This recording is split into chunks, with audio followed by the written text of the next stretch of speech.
Gregory, a rarity and a first for all local sports podcasts tonight. Some of the greatest minds in Virginia sports podcasting will be at the same table, at least at the beginning of the night, okay? But in all seriousness, District 2 Sports Podcast is happy to be hosting Bob Albus from the Sports Buffet, Matt Mullins from Mountain Mojo, and Mr. Joe Newell from Dan River Sports. And what we'll be doing, we'll be jumping in and looking into the Virginia high school football playoffs for all classes. And I'd just like to say from me, Gregory, and I guess Devin's coming sometime, a grand welcome to all. And I've already told my boys they got to play nice in the sandbox tonight. So I hope they'll hold up their end of the bargain. But, we'll just start with Bob. Bob, just let us know what part of the country you're covering, and then we'll go down the line.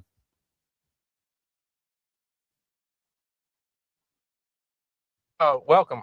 I am in Lynchburg, Virginia, and I cover pretty much anybody that'll talk to me. and you do a good job of that too, Bob. Mr. I Mullins. appreciate it. Yeah, I'm with Mountain Mojo Sports. We're a new page. I'm down here in Southwest Virginia, covering the coal fields. Glad to be on with you guys tonight. And we looked at that new page last night. You ain't really new no more. You got people from everywhere looking at you, buddy. So congratulations. And then last but not least, Mr. Joe Newell from Dan River Sports. So Joe, welcome. Hey, thanks, Greg. It's good to be with you guys. Joe Newell, danriversports.com. We launched about a year and a half ago now with a focus on local sports in the Dan River region as a whole. But for capacity's sake, we started with Danville and Pittsylvania County. So that's been really our primary focus over the last year and a half. And let me say this, Gregory, and to all, when Joe Newell conducts an interview on the field, he conducts the interview. I'm going to tell you, the other night, the lights were out, and he had people holding cell phones, and he had his big mic out there and conducting the best interview with Coach Anderson on the field. So it was awesome out there. We still don't know what happened to the lights. That's awesome. Yeah, I mean, Matt, you're already getting some love here. I mean, you got the fan base coming out here to kind of listen to you talk about your region down there. So, anything else before we get started into the regions here? We'll go ahead and pull them up. So we're going to start from 1B, 1C, 1D, 2C, 2D, and we got 3C, 3D, 4D, and then we'll end at 5C there. Matt, we got to bring you on because we're going to struggle with these 1C and 1D regions, and we have a debate here to settle for 2D as well. So we'll get into that, but first one I do want to bring up is 1B. And, this is kind of a weird region to me just because, Alta Vistas are kind of there by themselves. I mean, sometimes you might see like a William Campbell there or something like that, but just look at the bracket here. You have 1 Alta Vista, 8 Cumberland, 4 Luray, 5 Buffalo Gap, 2 Sussex Central, 7 Surrey County, 3 Riverheads, and 6 Brunswick. Just kind of my first thoughts looking at this. You're used to seeing Riverheads as a 1 seed and, usually winning a state championship, but I guess since the coach, I think he maybe left a couple years ago, but seems they're kind of getting things back together there. Maybe they can make a run to the playoffs. But Alta Vista, they played a great schedule out of conference. We talked to Coach Deloach there. He had mentioned that he want to play some talent, get ready for playoffs, and kind of paid off there as a 1 seed. So let's get your guys' thoughts as well. Gregory, I'm going to ask, just make one quick notice of this. I'm not sure what everybody's take is on 1A football. And, I've been a huge proponent all year of 1A football. I've said many and many a night that if you're good, you're good. I don't care what class you're in. You're good, you play. And, I've stuck by Alta Vista all year long because I just feel like, he's got the right perspective up there, and he stepped outside of his district and basically his region, and he's played some 2 and 3, and I think if I'm not mistaken, he played Lord Botetourt in 4A, didn't he? And didn't have quite the success that he wanted, but still 7 and 3 overall. And he played a schedule, and he made notice to us that he was playing a schedule to get his guys ready for the grind of the state playoffs. So I don't make no bones about it. I've already picked Alta Vista to be in that state semis.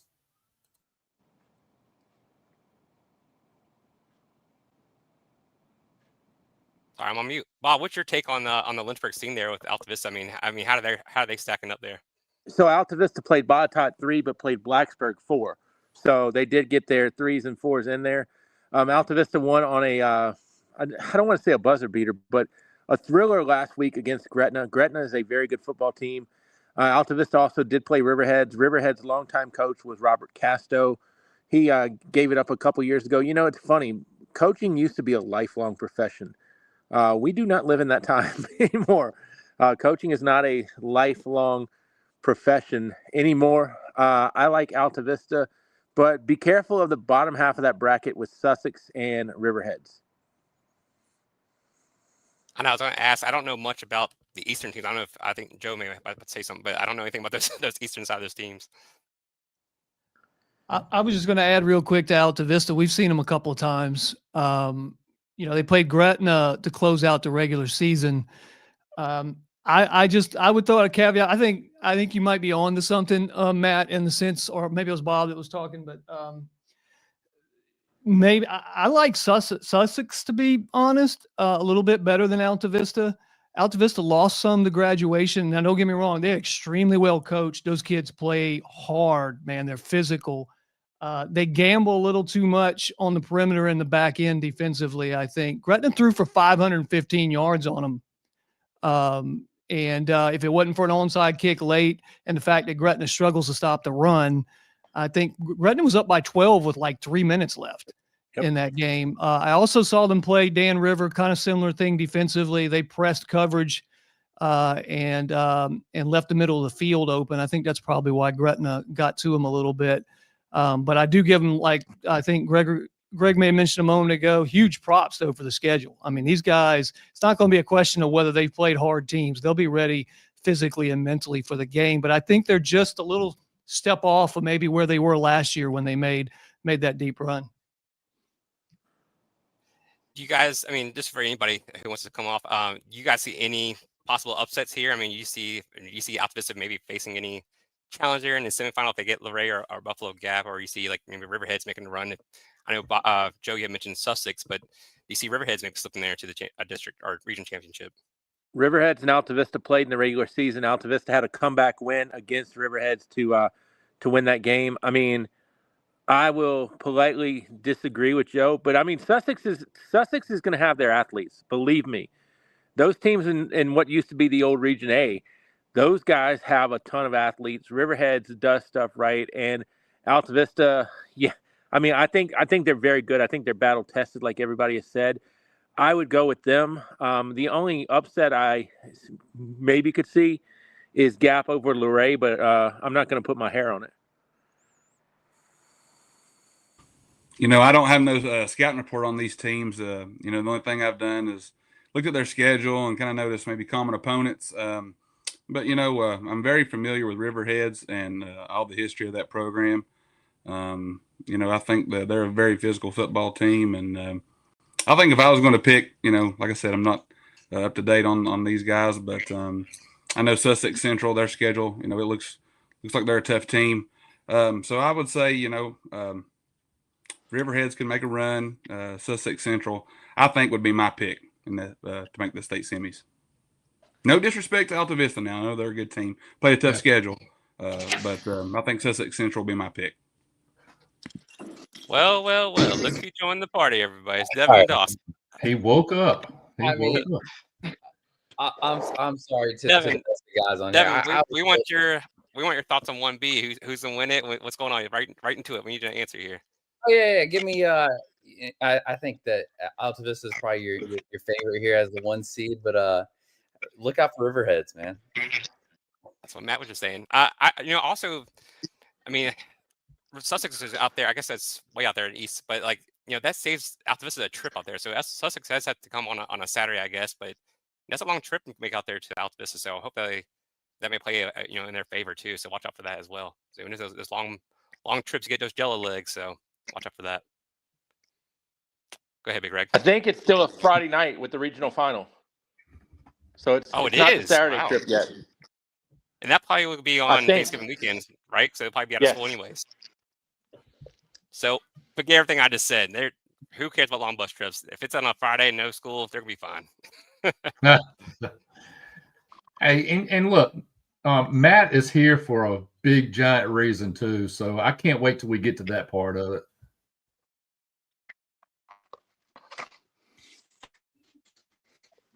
All right, moving on to the next one here. I'm gonna pull up.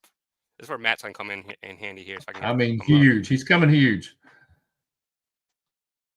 All right, let's go here. There we go. So here in 1C. So maybe this is kind of like getting close to Matt's region here, but 1C here, we talked to Giles Spartans. We talked to Coach Wright there at Giles. Auburn's there at 8. Narrows the Green Wave. Watch out for Narrows. They've had some good wins here late in the season. George Wythe came down to last game against, I guess, Giles for that district championship game. I think it was a 30-point win by Giles there. Craig County, we just did a interview with Coach Fisher there the other day. Really happy for Craig County. It might be the story of the year, actually, just seeing where that program was, in years past. They get a rematch with Bath County. Grayson, definitely a team I would watch out for there. They've been there last year, right, or a couple years ago. So a team that's been there before, so watch out for them. And they're playing Perry McClure, who's a 6 seed there. So anybody who wants to kind of comment on that. Well, Greg, I'll jump in real quick. I learned a lot from our interview with Coach yesterday from Craig, and I wasn't aware, and I guess I was under a rock somewhere, that I was totally unaware that their success had been as fleeting as it was. So I penciled in Giles beating Auburn and actually getting to the region finals, and I had them playing Craig, but I'm kind of leery on Craig right now. I just don't. I mean, are they happy with what they've done this year? And hey, great season. Let's move on. That's the only thing I would worry about them right now.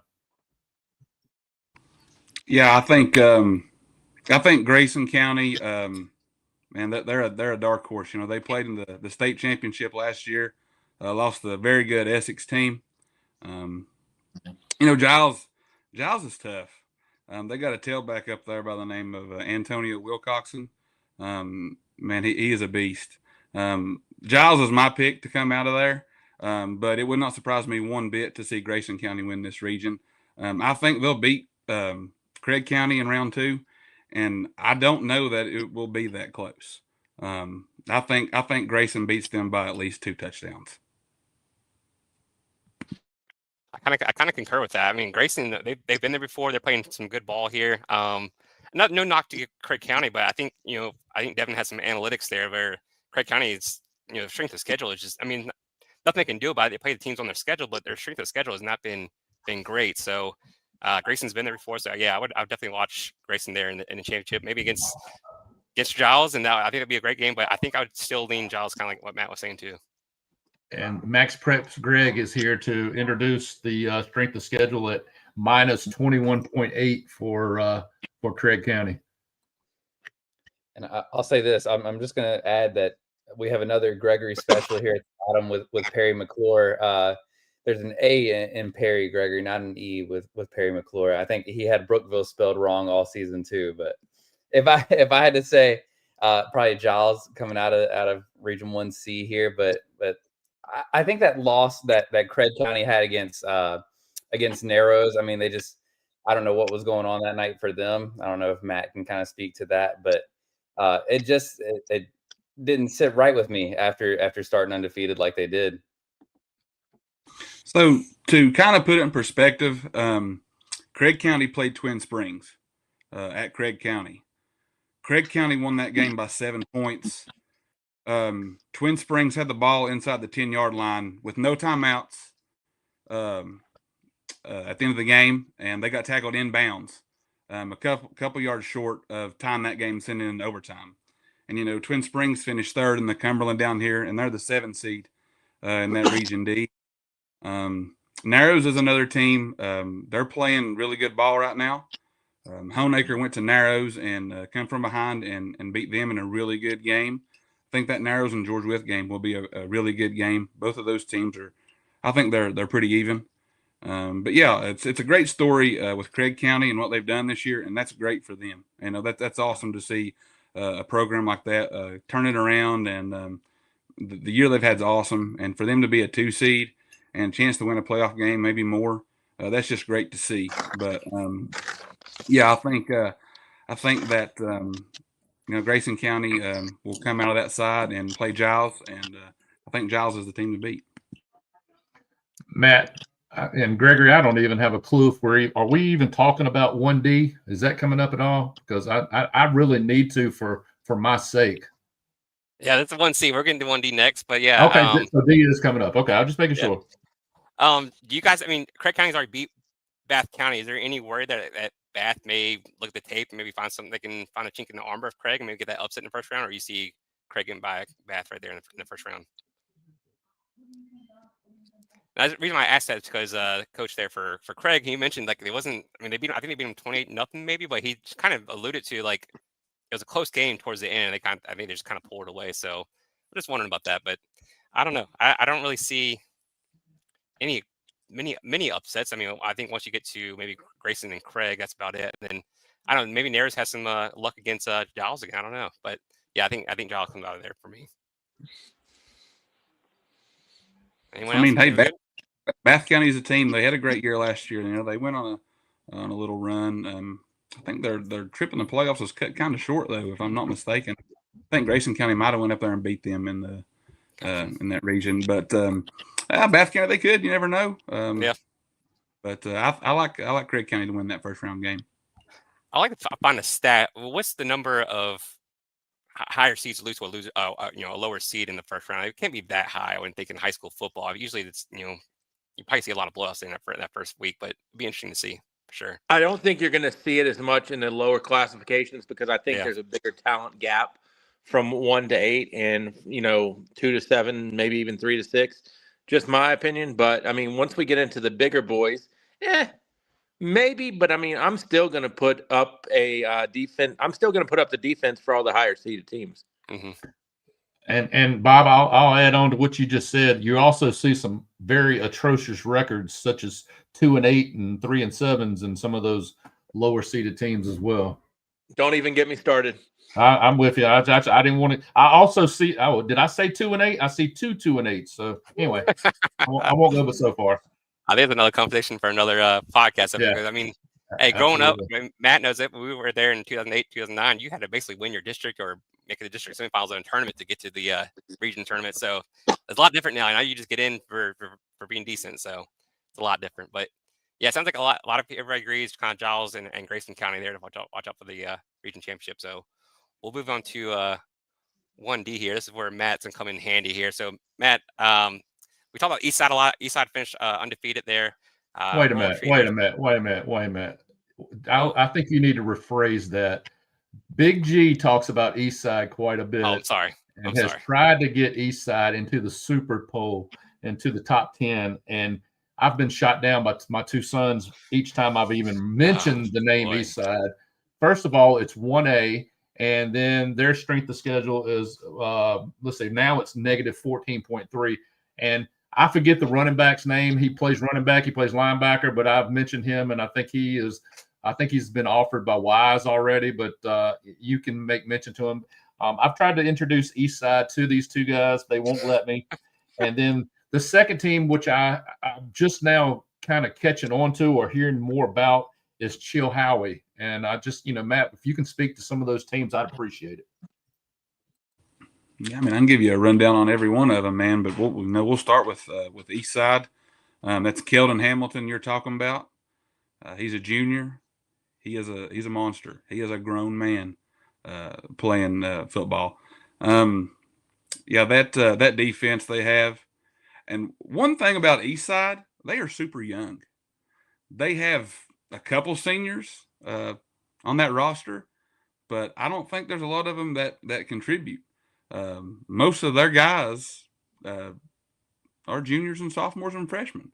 They are in this for the long haul. They have a great coach. Mike Rhodes is a great guy.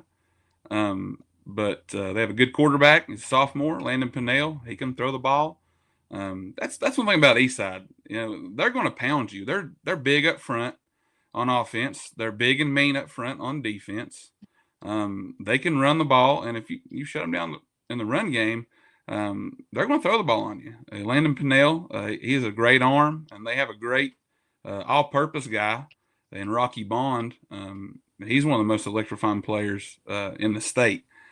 He gets his hand on the ball, and I mean, it could be a touchdown anytime he touches the ball. They use him out of the backfield, and they split him out wide.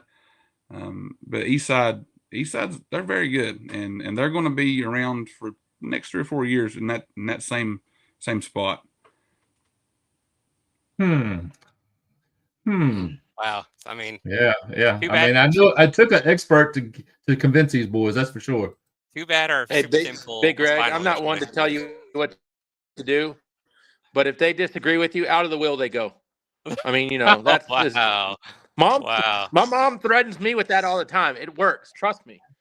Well, I think that's a good one for tonight, Bob. I think I'll work on that as soon as we get off here. Wow. Over the East Side Spartans. I can't believe this right now. So yeah, East Side there won. I make sure I say this right. Honaker.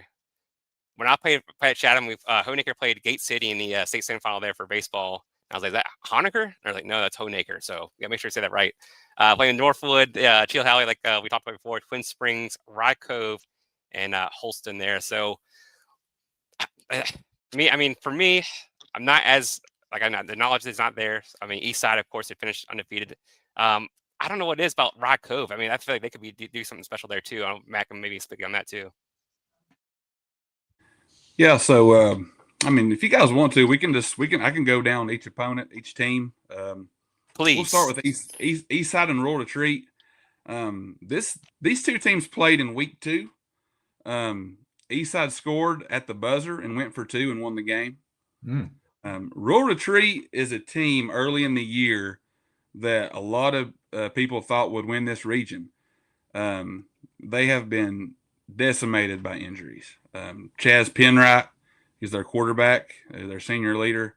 He's probably the best athlete in the area, and he's been banged up all year. They've lost a couple key guys. You know, they've limped to the finish line, but you know, they're kind of getting healthy. I don't know if Chaz is going to play in the playoffs or not, but if he does, that could be a game to watch. I think Royal Retreat could, if he does play, they could give him a good game. I think East Side, they're too big, they're too good. I think they'll move on, but Royal Retreat could give them a fit.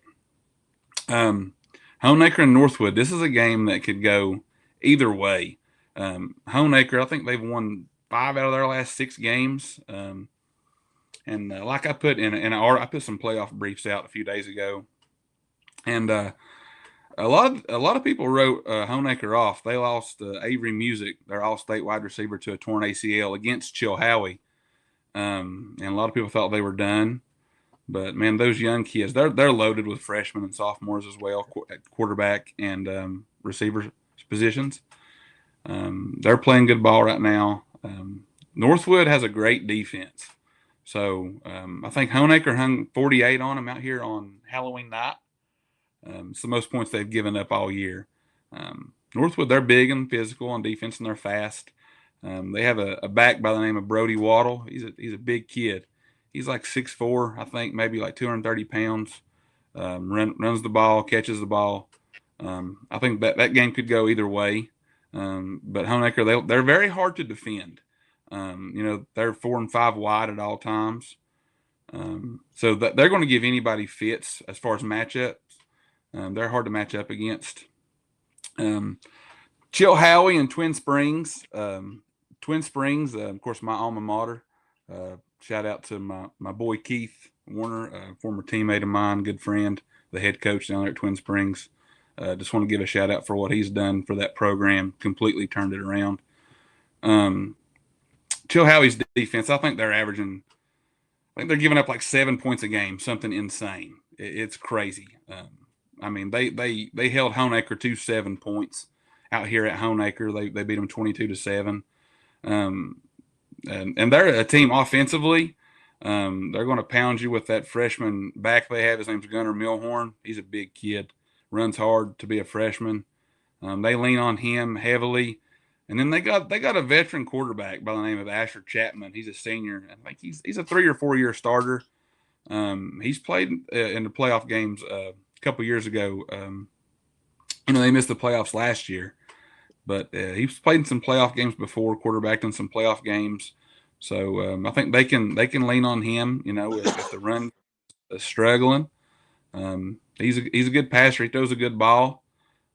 Twin Springs, that they're a team. They're young. They got a senior quarterback in Clay Ross. They got some young skill guys. They have a freshman. His name's Isaiah Kaiser. He's a big time playmaker. Very fast. They throw the ball to him, hand the ball off to him. The only thing with Twin Springs, they're not very big up front, and I think that's really going to hurt them against Chilhowie. So I think Chilhowie, will win that game. And then Rye Cove and Holston.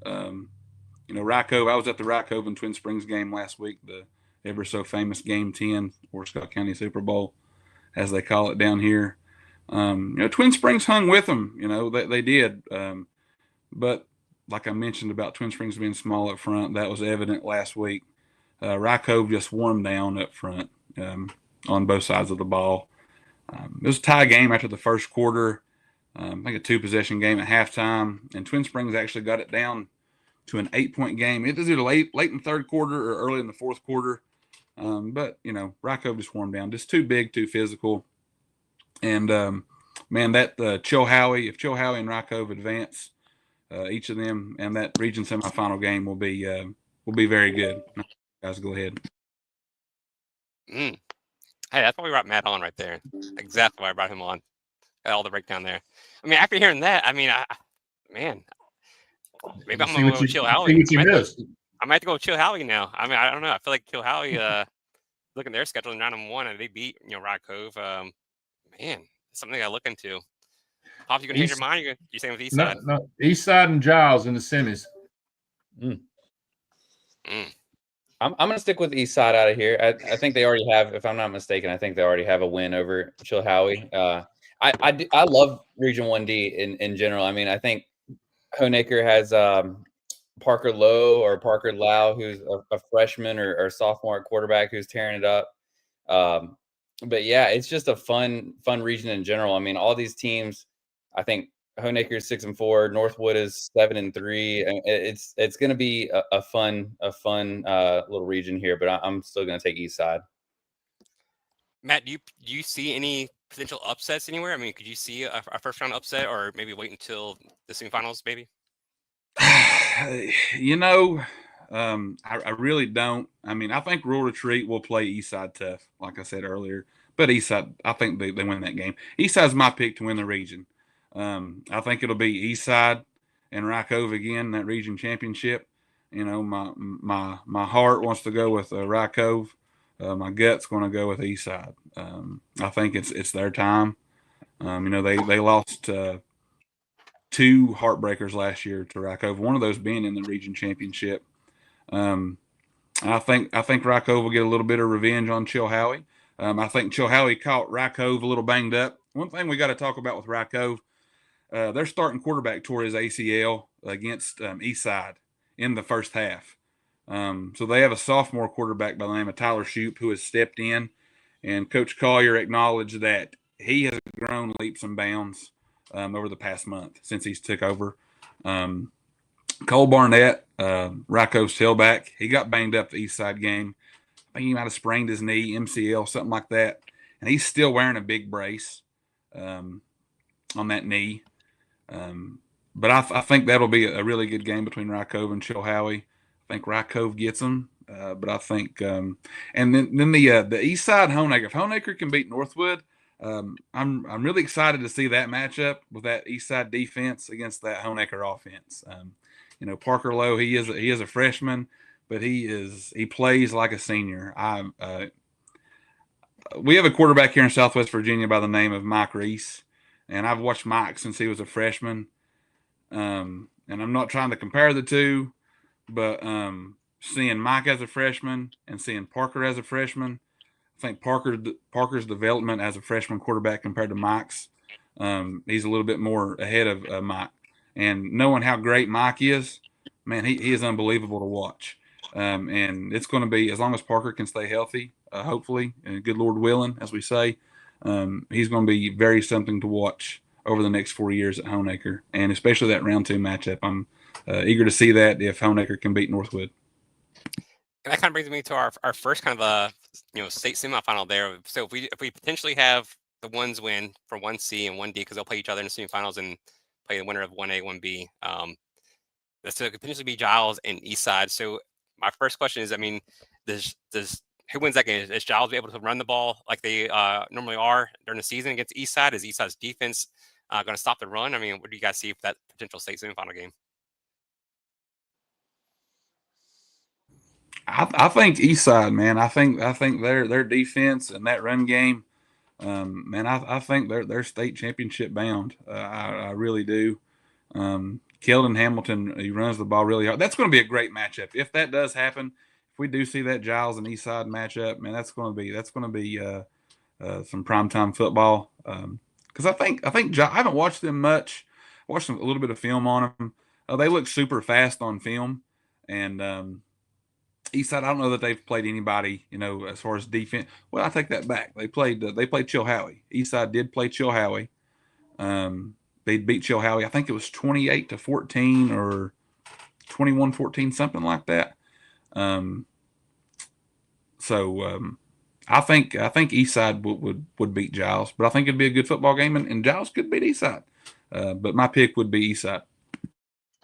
Matt and Joe and Bob, I hate to say I told you so to these two boys of mine, but I'm going to go ahead and say it. I told you so.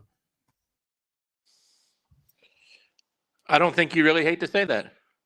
Yeah, he doesn't. So it would be interesting to see an Alta Vista, East Side state championship game. I think it'll be a good one. I think it'll be a good crowd there. Both teams kind of central to west, so they're in Salem. So potentially see that one there for the state championship. That'll be interesting to see. So anything else for one before we move on to for two? I think we're good. All right. I think this is our bloodbath right here. Yeah, 2C. Oh, so 2C, 2D. So we're gonna get this is gonna be interesting. So 2C here, the Glenver Highlanders 1, Nelson County there at 8, Radford at 4, Appomattox 5, 2 Gretna, 7 Dan River, 3 Floyd County, and 6 James River. There might be a typo because I do not see the Chatham Cavaliers in here. So I'm seeing things wrong. I don't know. Maybe. Yeah, it's definitely not a typo. Gentlemen, I have preached all year that Glenver was my state champion from day one. As long as Brody was healthy, I said they were state championship bound or bust. And my thing that I'm struggling with right now is I don't know how Brody is right now. So does anybody have anything to add to the discussion about his health right now? I read earlier today that he's not ruled out for the. I've seen reports that he's out for the season, but I think Coach Clifford he hasn't came out and said that. Obviously, I read today. I can't remember what I read it on, but he was participating in practice. But they're preparing for the. Is it Vaughn? Is that his last name? The kid, the backup. What's his last name? Kale Vaughn, is that the kid that came in and played quarterback? Devin may have it. Devin, you have it? No. Yeah, I think it sounds about right, though. Yeah. So I think they're preparing for the Vaughn kid to play, but I think kind of judging by what I read out of Coach Clifford's quotes, I think you could see Brody later on down the road. I wonder if, is it strictly his throwing arm? Is this something where he can maybe participate in another way? Obviously he has college ambition, so you don't really want to risk him getting hurt further and kind of hurting him there in college, but it'd be interesting to see. Okay, I don't know. There's some news here. So first say he's fine. X-ray came back fine. He will not play this week, but we're ready to go next week. So if that's the case, then yeah, maybe the state championship hopes are back on then. So when we first saw that, it's like you hate to see that because Glenver has been there so many times and just they were able to get a hump once, but they could have been there a lot more often, but just couldn't do it. But it'd be interesting to see. So they are the only team that I've ever seen be number 7 in a top 10 poll, never lose a game, and finish number 9. The only team I've ever, no love whatsoever, none. See, that's what he does, guys. He comes out here. If you saw last night's live show, he even put Glenver at 9. So there's nothing we did to him. He agreed. So it's what he does. I guess I see another Gretna Glenver region final there. I know Gretna and Glenver have been there for the last few years. Floyd County maybe can get Gretna, or maybe be a close game there in the semifinals. But I just feel like Gretna's athletes. They have a lot of athletes over there. Can get it done and get to Glenver. I still see Glenver winning this region though. To me. Yeah, I'll jump in real quick, and that I was actually at the Glenver Gretna Regional Championship last year, and obviously we've seen Gretna a ton down here. We'll be over there Friday night for their first round matchup with Dan River. Also, I concur with pretty much what everybody's saying.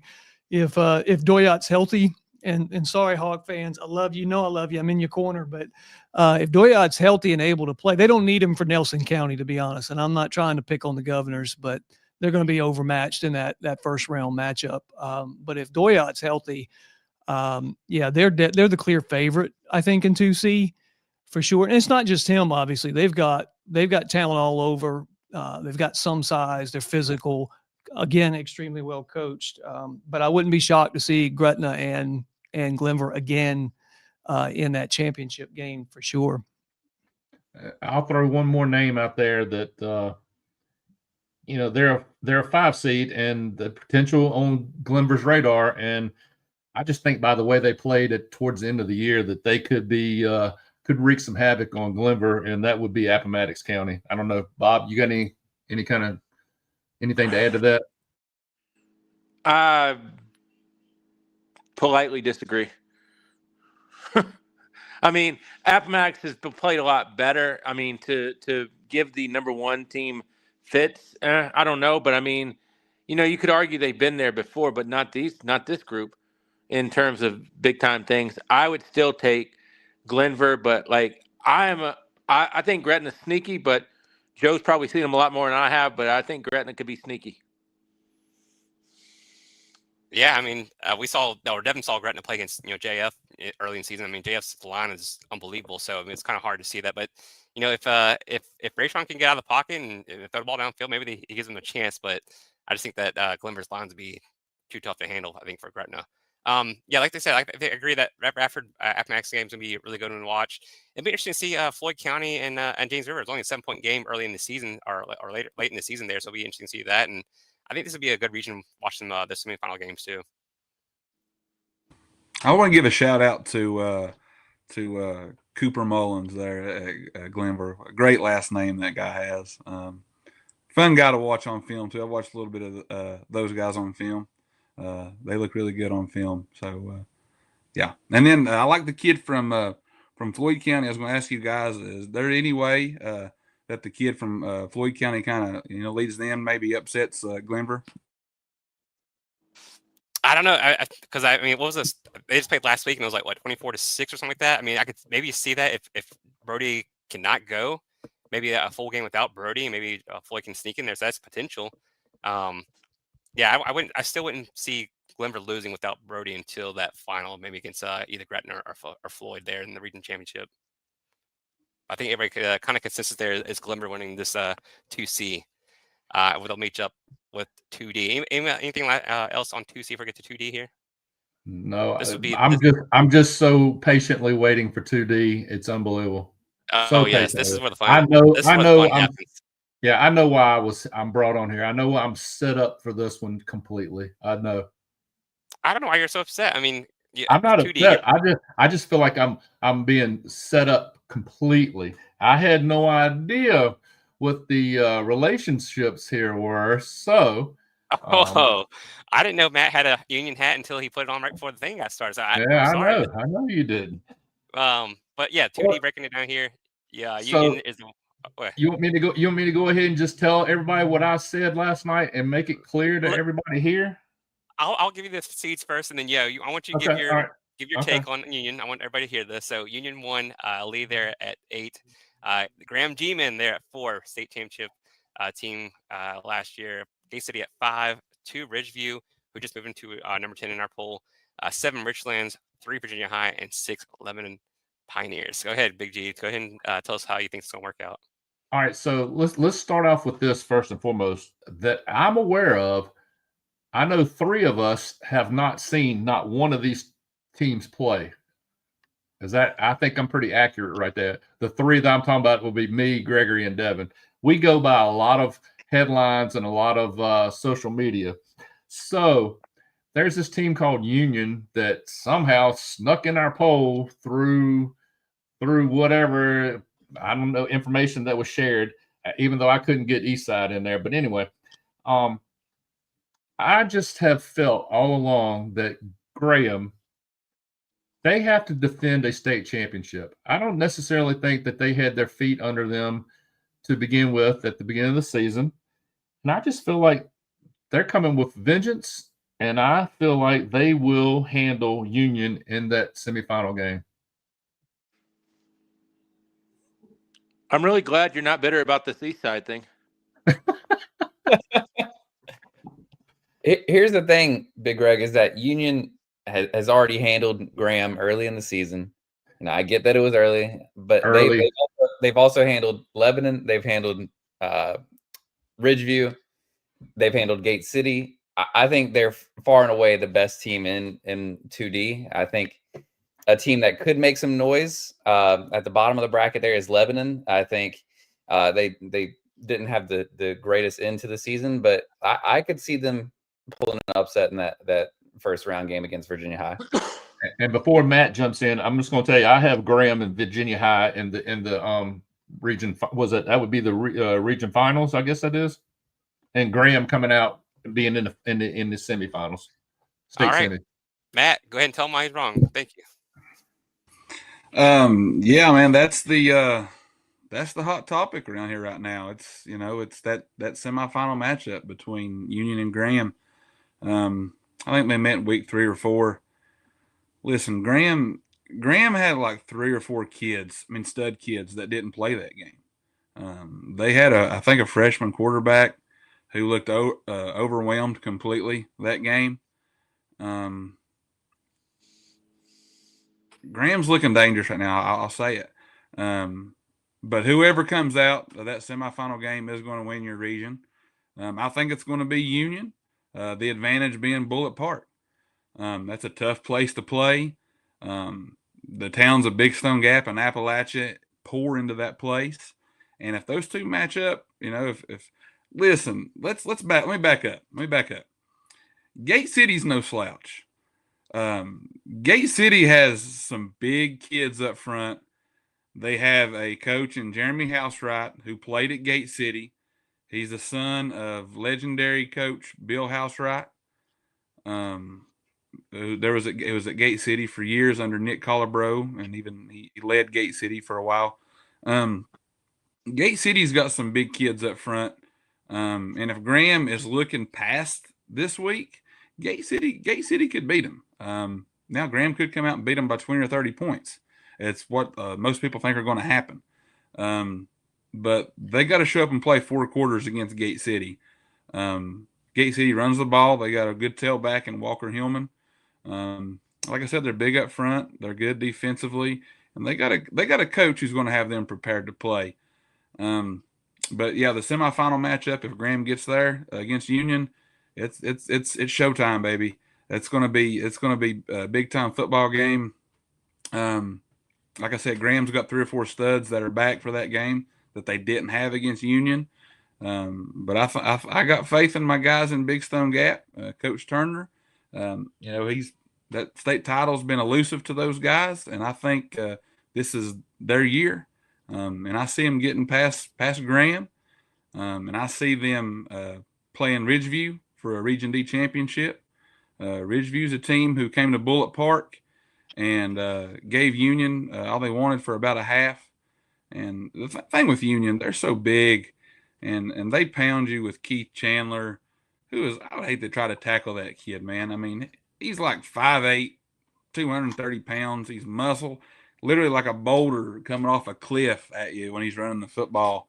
A lot of these DBs I've seen play against Union, they make a lot of business decisions, as Deion Sanders used to call it back in his day, Yeah, I think Union wins a close game against Graham in those region semifinals, but Graham's going to make it heck on them. I can promise you that.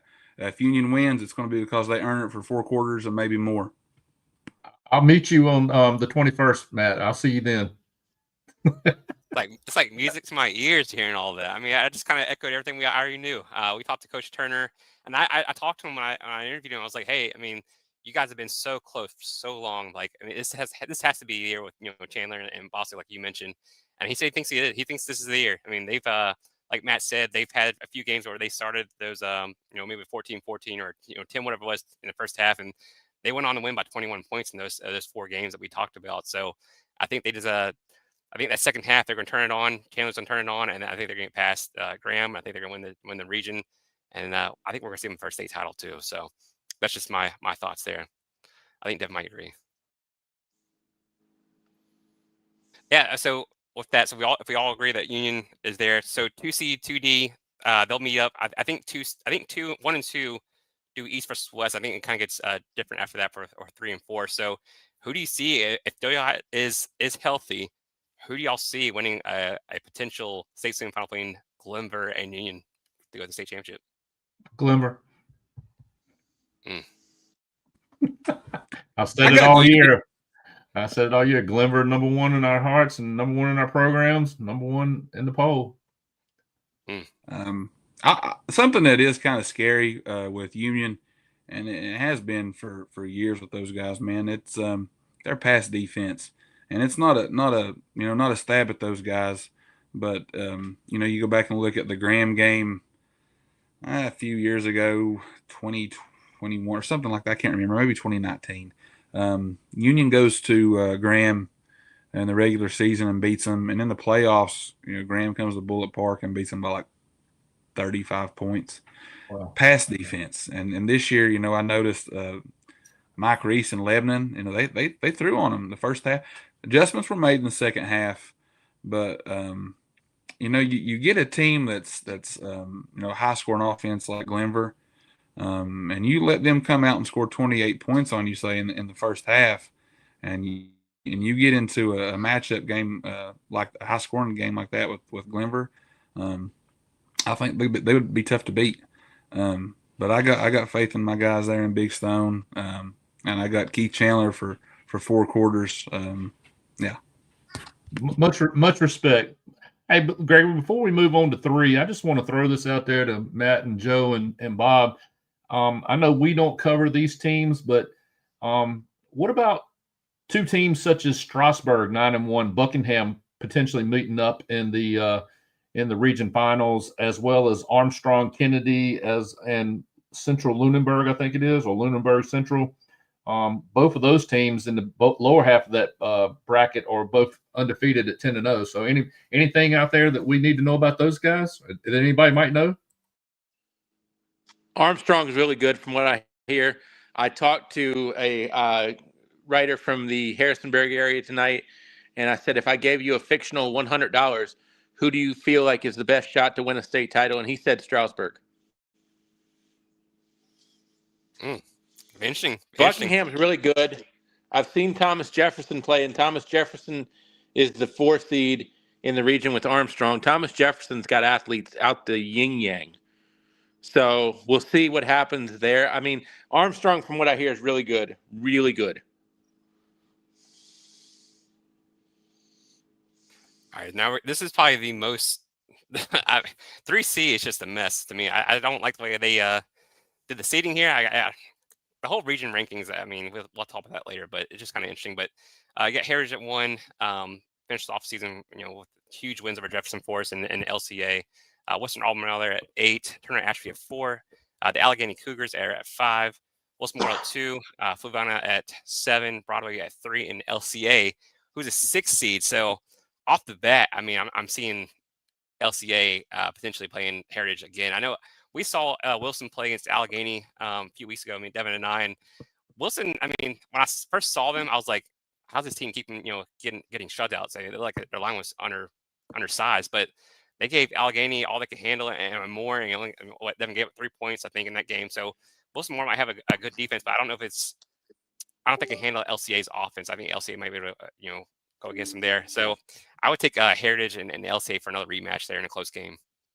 Well, my initial thought is this: LCA just got slapped in the face in my book. I mean, they're going to have to go on you take the show on the road for all of the entire playoff. I mean, it's terrible. Unless Fluvanna pulls an upset on Wilson Memorial, but I definitely have Heritage and LCA playing once again in the region finals. So I think Heritage comes out of this, no doubt. I'll jump in there on Heritage too. I've seen film on them, but I also saw them preseason against GW at GW because they scrimmage each other every year. And when the ones were playing the ones, it was one of the most physical scrimmages you will ever see between those two teams. And at times even had to be separated because that's the nature of the contact that was going on. But what I'd say about Heritage that day that I saw even in the scrimmage, and also you still see on film today, is they have whatever that it factor is. They're confident. And I would agree with what you guys have already said, just looking at these brackets, although I think Ashby can be dangerous as well. But I think it's heading towards Heritage and LCA. And of course, Heritage beat LCA and JF both by real close margins. You never want to play really good teams twice in the same season.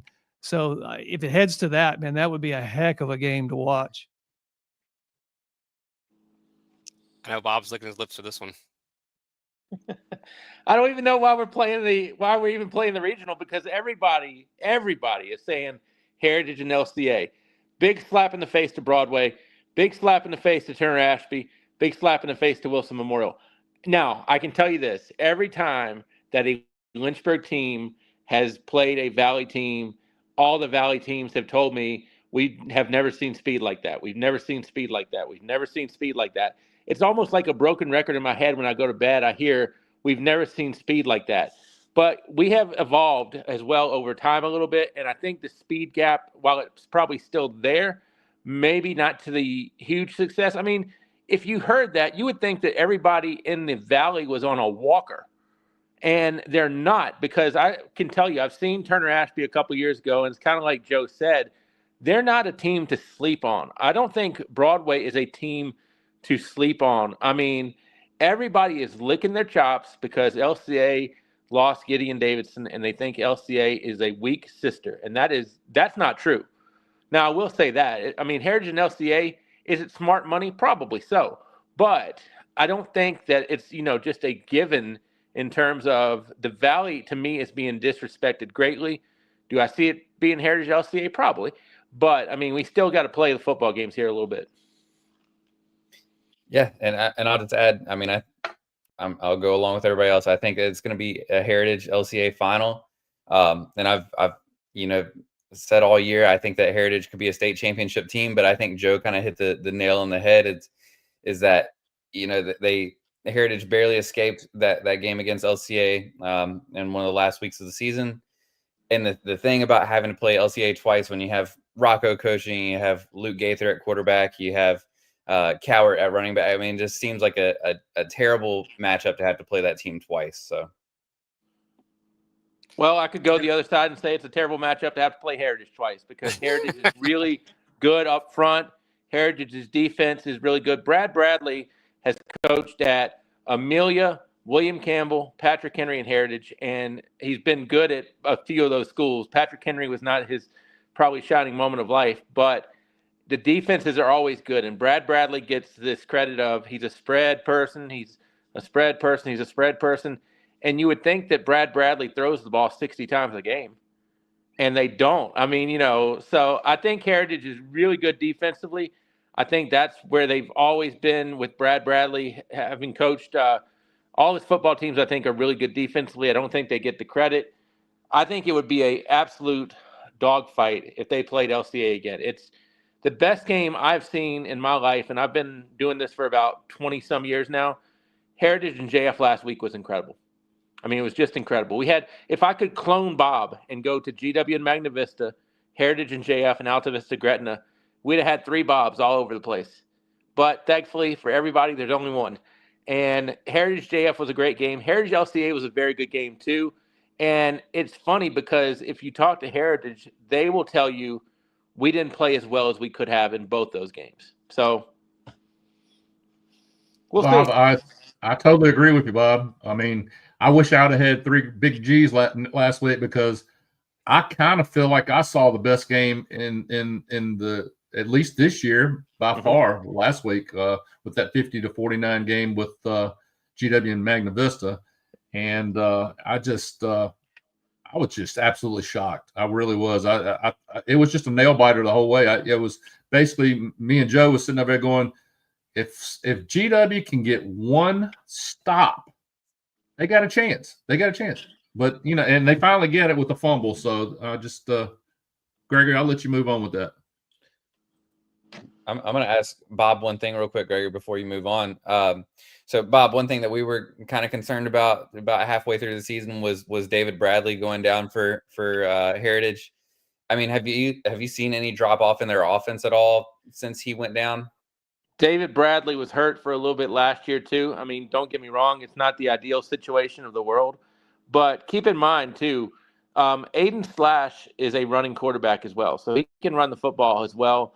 I think it hurts, but I mean, Lindsey, Flash Fleshman, pardon me, Kimandre. I want to call him Lindsey because there was a Lindsey at Appomattox. Kimandre Fleshman is fast, one of the fastest people I have seen. But I like a guy that can run between the tackles a little bit more. Zayd Holloway can do that, but it's maybe only 2 yards, 3 yards. But the last time I checked, you only need to be better than your opponent that week.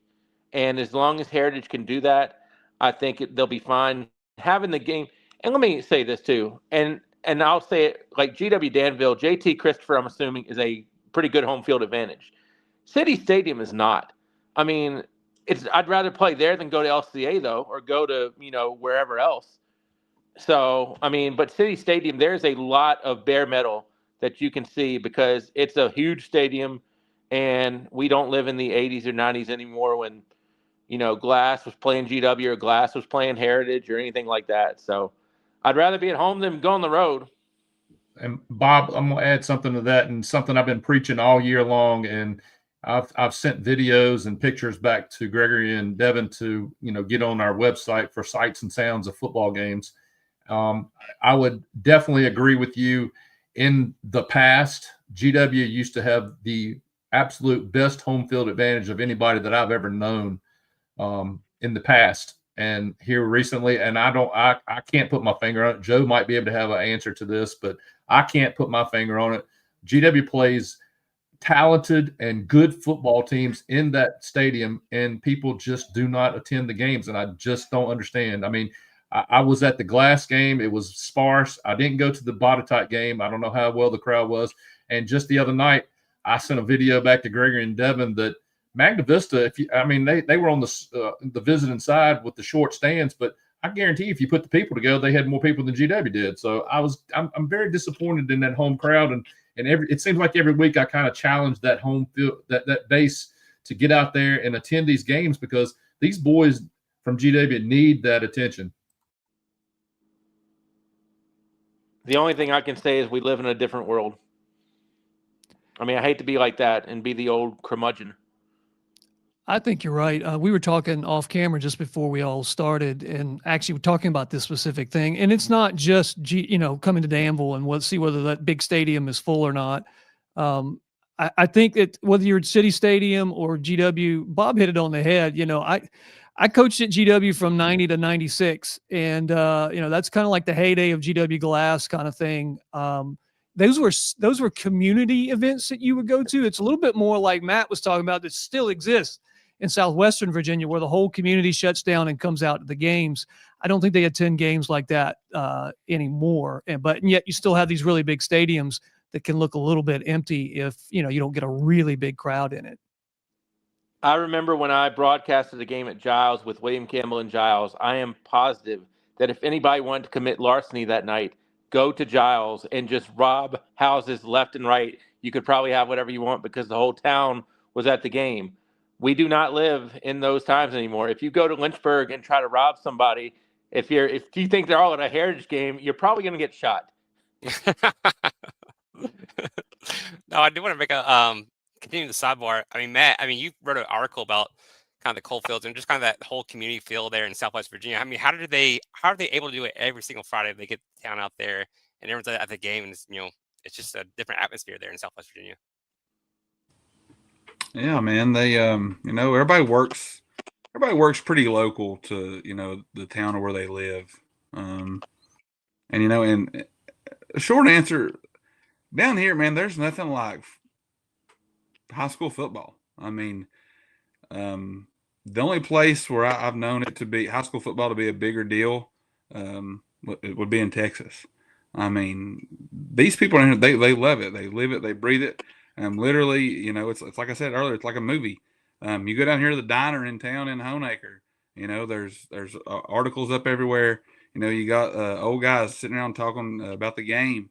You go to Gate City, any of these towns down here, man, they live for it. And it all starts honestly with the youth. I mean, they pour into their youth programs around here like nothing I've ever seen.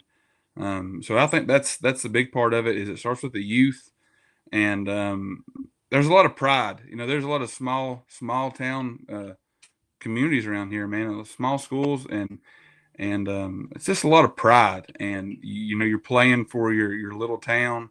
It's just a lot of pride. I hope we can kind of recreate that at some point in Central, South Side, and the Roanoke region. So I mean, it's so special seeing, just hearing coaches talk about it in Southwest Virginia. Like talking to Coach Turner about how they tailgate, before the game starts. And I was like, wow, that's pretty cool doing for high school football. But all right, so moving on to 3D here. So Magna Vista is the 1 seed there. Just that one loss there to GW in double overtime. The Abingdon Falcons, who Devin had in our top 10 for a little bit. He's laughing down there. Carroll County at 4, Northside at 5, Little Bottot at 2, K-Spring at 7, William Byrd at 3, and Bassett there at 6. Just my initial thoughts. We'll get a Bassett and William Byrd rematch. I think Bassett took them down early in the season too, so I think that kind of be interesting to see that rematch there. William Byrd and John Toller can get that win over them. Little Bottot, I mean, I thought they were downhill. I think they had lost 2 straight maybe, or lost, maybe William Fleming lost like 55-7 or something like that, whatever it was. But they bounced back at the win against Northside, so watch out for them. Maybe they're back on the upswing in there. But yeah, I still think this is a Magna Vista region right here. I just think Magna Vista's athletes are really good. They easily could have beat GW, but didn't fall their way. So I look for Magna Vista to come out of this region. Gregory, I want to add a couple things, and I'm tickled to death to see Bassett playing the football that they are playing this year. And, they've come up with some big wins. And, to see them make the playoffs, I think is awesome, especially after we talked to those guys over the summer. But, Joe can add to this after I say what I need to say. But Magna Vista, you guys know, Gregory, you and Devin know how I felt about this football game last week. I actually said GW 42, Magna Vista 21. That story did get out to the Magna Vista kids, so they knew about it when I was over on their sideline. So, but anyway, long story short, the reason why I stuck with that was because I did not realize until game time that Dukes and Simeon Moore both play on both sides of the football.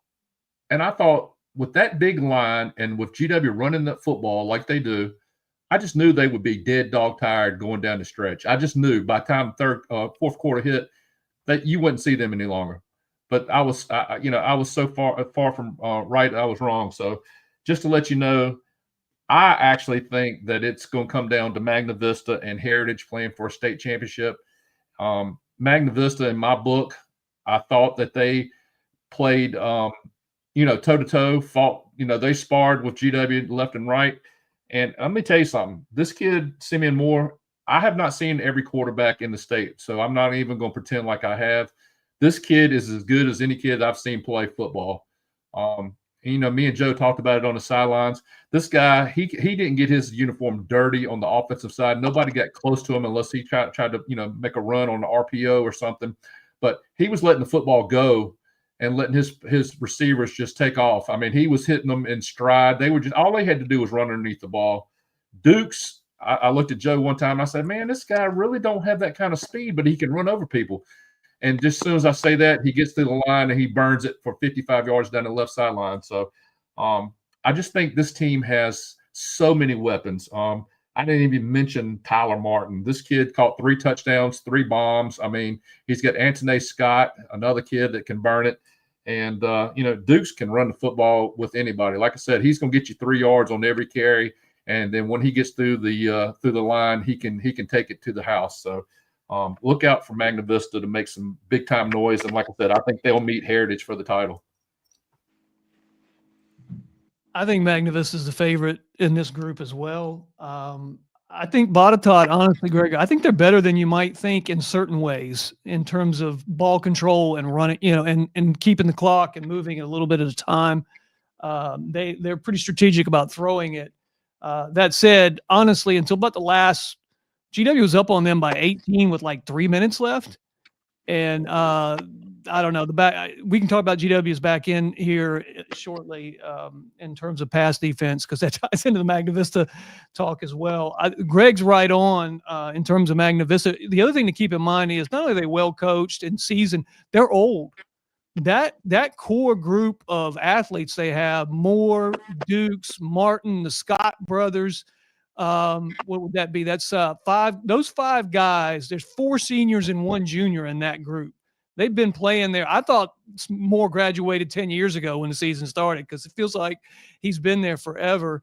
And to Greg's point, I'll kind of point out, just since I've seen GW a number of times, I saw him play Bassett. You got David Cook and a really good set of receivers at Bassett as well.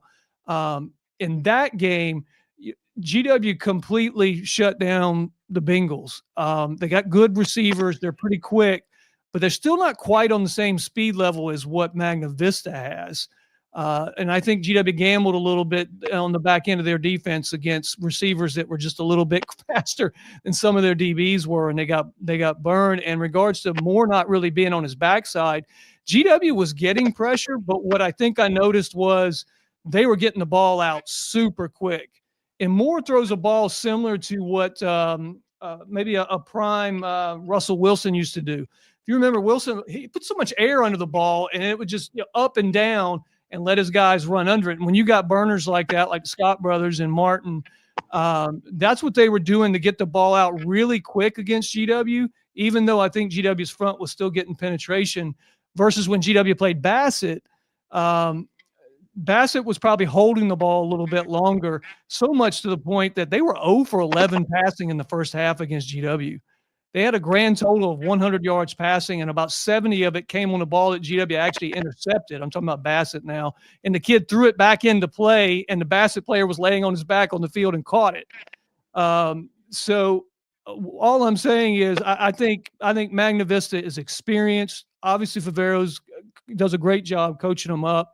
But, man, that core group of athletes they've got that Greg mentioned play both ways are really, really tough.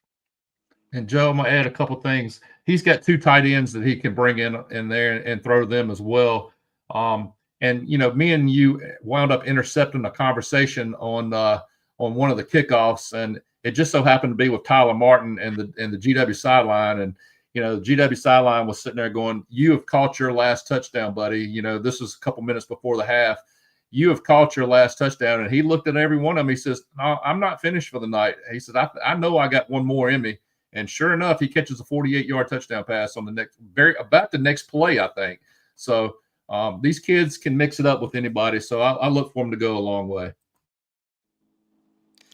Matt, after hearing all that, do you think Abingdon has anything for Magna Vista there? And not after they went to Jonesville last week and lost to Lehigh. That was kind of a shocker.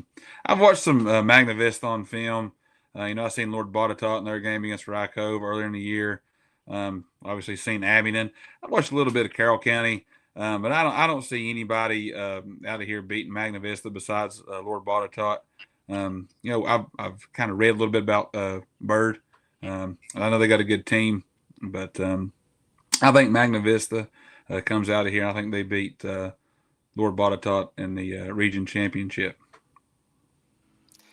We talked about this yesterday in our live show, and I can't remember what three does. I think 3 may cross bracket and do A versus C, maybe B versus D. I think Bob may have to look that up or let us know. But I know they're doing different things now in 3, 4, 5, and 6. I think 4 is kind of taking the top 4 seeds and kind of re-ranking them as we get to the state semifinals. So a little bit different things there. So A plays D in the semi, and C plays B. Yeah, Okay. that's the only way we can have a Magna Vista Heritage Championship.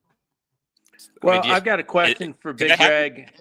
Uh-oh, I've got a uh-oh. question for Big Greg and Joe real quick. Who needed that game more last week? Did Magna Vista need that type of game, or did GW need that type of game more?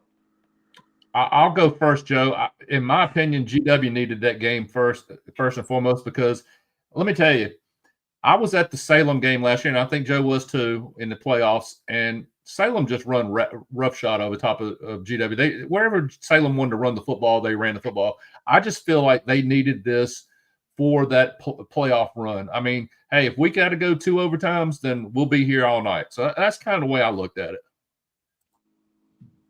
Yeah, I mean, when you ask that question, maybe, it's about confidence going into the playoffs, about knowing who you are at this time of year. Like I said, Magna Vista's really old with that core group. Those guys, they know who they are heading forward. GW, they played one of the toughest non-district schedules out there. I mean, they took on Reidsville out of North Carolina, and they weren't ready for that opening game at all for various reasons.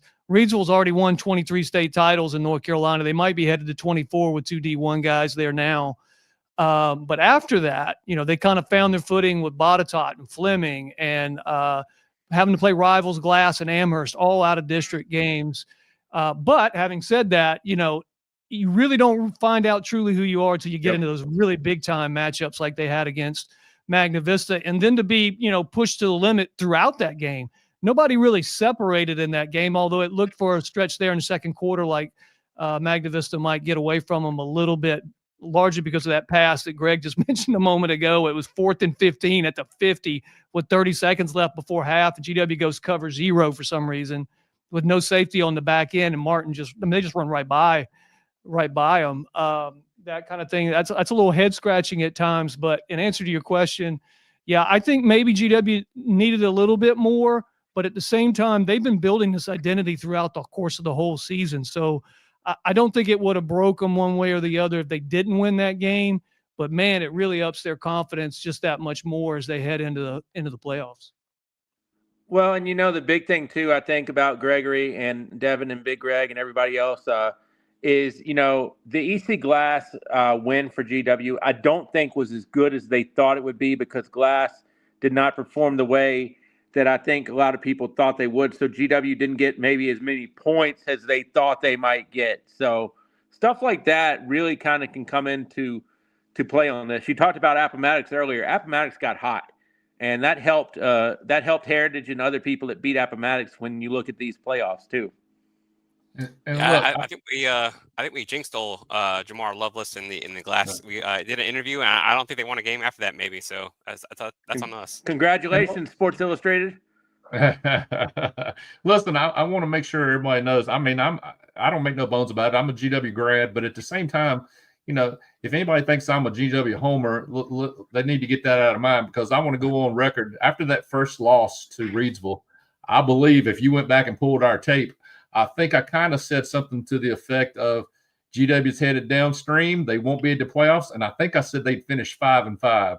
So, I changed my mind totally at the Glass game, not just because they won, but I did not realize that GW's line was as big as they are on both sides of the football. I did not realize they could run the ball like they can. So, but we'll get into that as we get into 4A. I just wanted everybody to know that I had previously made that comment. Greg, I'm going to ask a question. I'm going to ask a question to Matt real quick. Matt, I mean, a team in that 3D is what we just covered. A team in that bracket who I think might be a little slept on is Carroll County. Have you seen anything out of those guys out there? I mean, they're 8-2 on the year. Do you think? I don't know if you've seen Magna Vista play, but do you think that they could have any say so about that game against Magna Vista if they do get past Northside?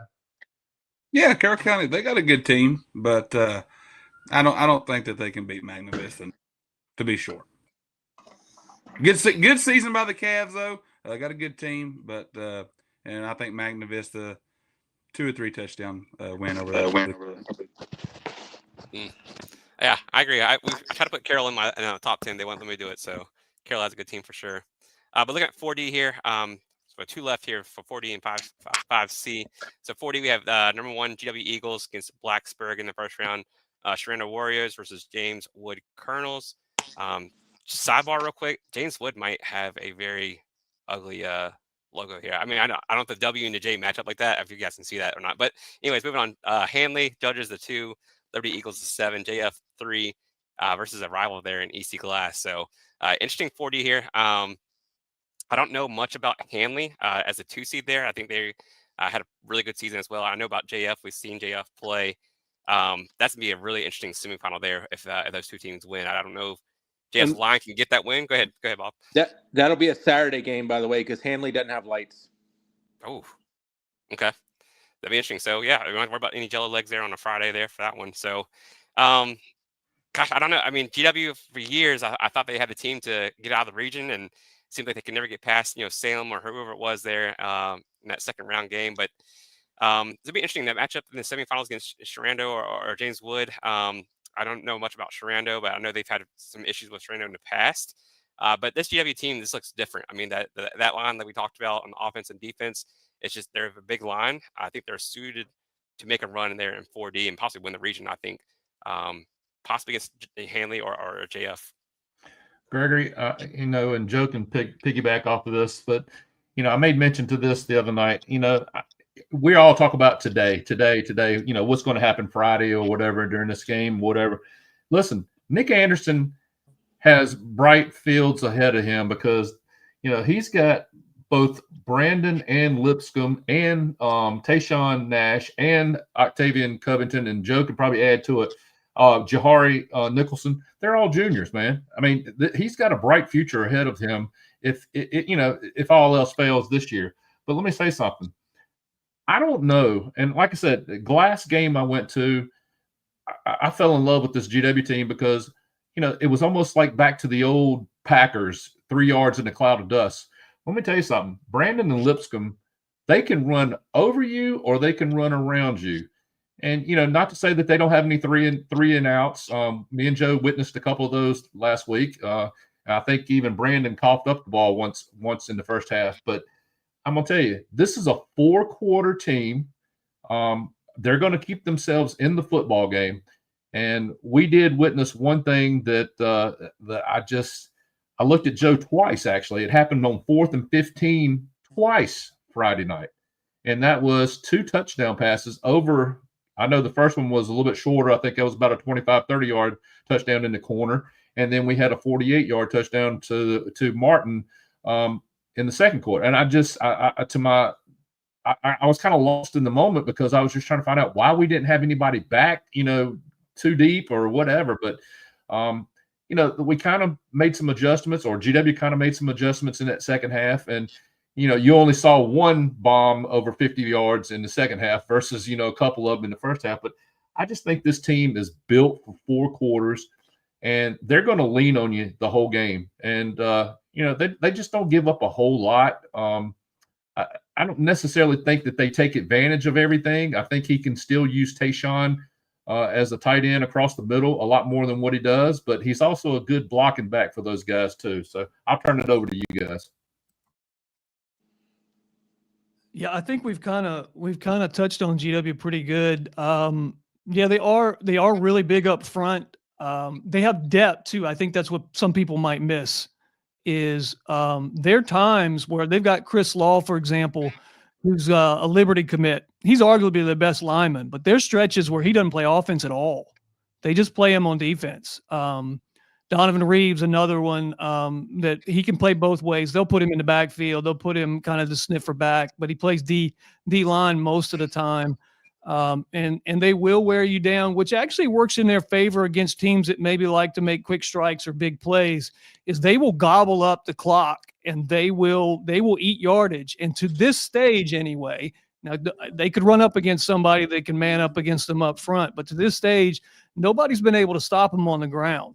They ran against Magna Vista 61 times for 404 yards.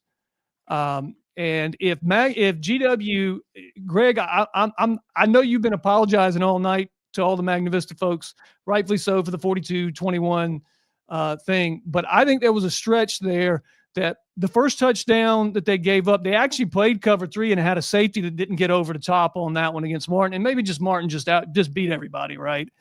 The one right before half probably should have never happened. I mean, it was like 4th and 15 from the 50 with 30 seconds left, and they play cover 0 and get burnt. You should have probably been playing too deep there.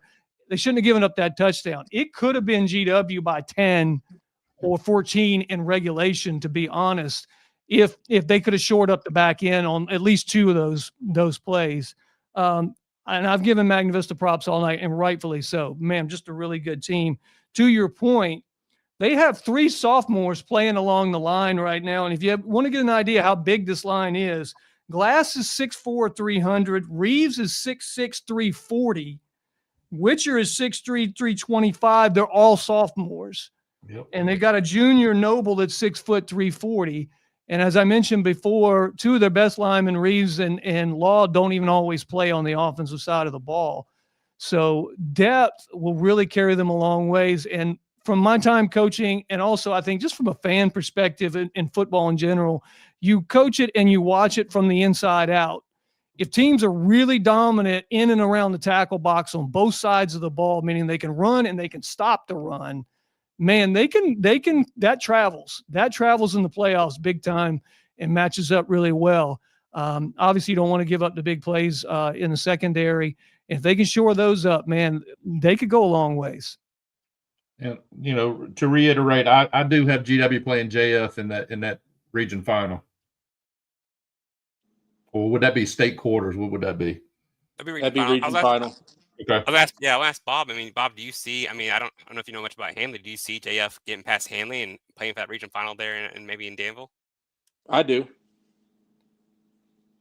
Yeah, I think that's gonna be a good game. It'd be a good game because I think Forest. I don't think they had the size of the line with GW, but they have some outside.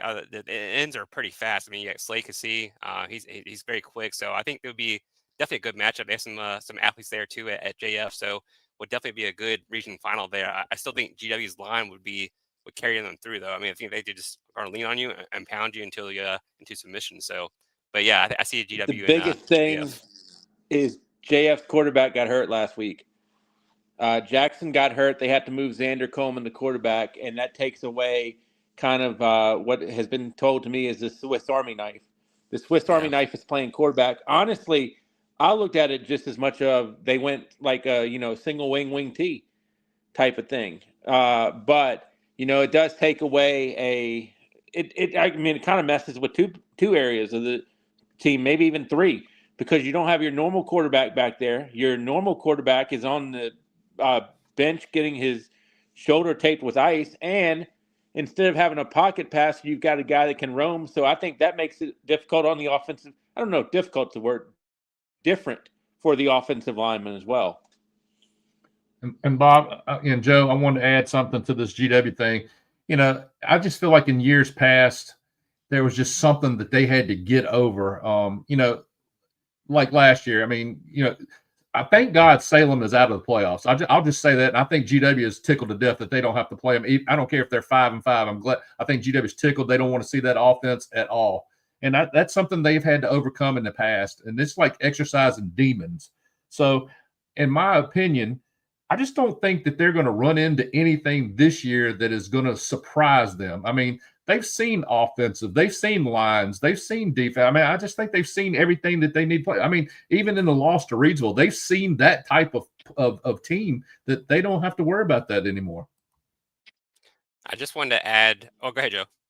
All I was going to, no, go ahead. It's not related so much to GW, but the region. Go ahead.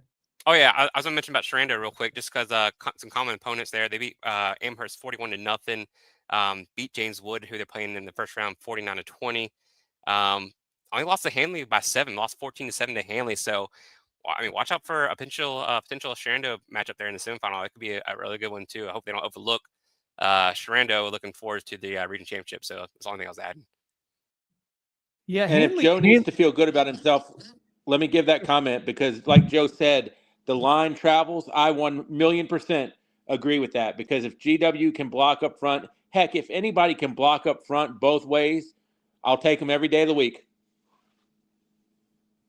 Yeah, I think Handley's it's hard to know, exactly how good they are. Obviously, they got a great record, but when you look at their games, they did beat Shrando 14-7. They're very familiar with each other as well, and that always plays in. If you look back at the GW Glass game, well, they played like 125 times or something like that.